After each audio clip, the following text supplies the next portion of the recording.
সুপ্রভাত সবাইকে, আমার নতুন আরেকটি ব্লগে আপনাদেরকে স্বাগত। হ্যাঁ, হঠাৎ করেই আপনারা ভাবছেন যে হঠাৎ করে ট্রেন লাইন কেন আমি দেখাচ্ছি আর আমি ট্রেনে করেই বা কোথায় যাচ্ছি। হ্যাঁ, সবই বলবো, একটু ধৈর্য রাখুন, আমার ব্লগটি দেখতে থাকুন। অনেক দিন হয়ে গেছে আমার ব্লগ ছাড়া হয়নি, আমি জানি অনেকটাই দেরি হয়ে গেছে, তারও একটা রিজন আছে, সেটাও আমি বলবো এই ব্লগে। তো আমি আমার আর একটা আগের ব্লগে বলেছিলাম যে আমি এখানে থাকি না, আমি থাকি বাইরে। তো আমি বাইরে চলে যাব বলে আমি এইটুকু টাইম আমি আমার মা বাবার সাথেই কাটাবো বলে ভেবেছিলাম, তাই আমি কাটিয়ে নিয়েছি। আর এখন আমি চলে এসেছি আমি আমার হোস্টেল। হ্যাঁ, হোস্টেলের ব্লগও আপনাদেরকে দিয়ে দেবো।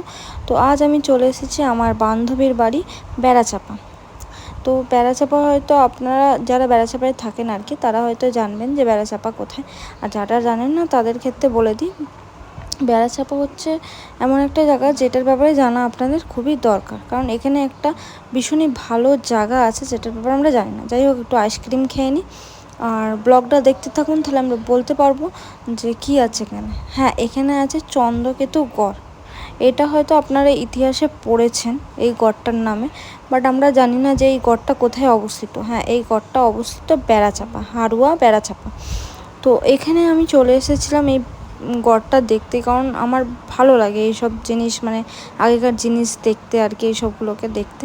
তো আমি যতদূর শুনেছি আমার বান্ধবীর কাছ থেকে বা আরও কিছু পার্সনদের থেকে, যে এইটা নাকি আগে একটা প্রাসাদ ছিল, তারপরে আস্তে আস্তে এটা মাটির, মানে কারো অভিশাপে এটা মাটির তলায় চলে গেছে।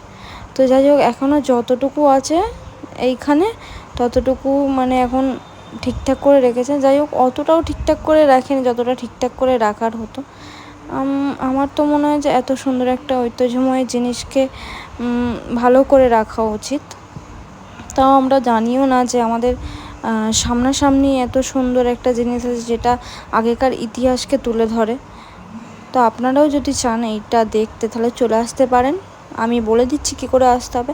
আপনারা যদি শিয়ালদা থেকে আসেন, তাহলে শিয়ালদা থেকে হাসনাবাদের ট্রেন ধরে আপনাদেরকে নামতে হবে হাড়ুয়া। হাড়ুয়া থেকে একটা অটো ধরে বেড়াচাপা। তারপরে আপনি স্থানীয় কাউকে জিজ্ঞেস করলে আপনাকে বেড়াচাপা চন্দ্রকেতু গড় দেখিয়ে দেবে। আর এখানে আসতে কোনো টিকিট লাগে না। যাই হোক, খিদে পেয়ে গেছে, খেয়ে নিয়েছি। তাহলে আজকের ব্লগটা এখানেই শেষ করলাম। টাটা।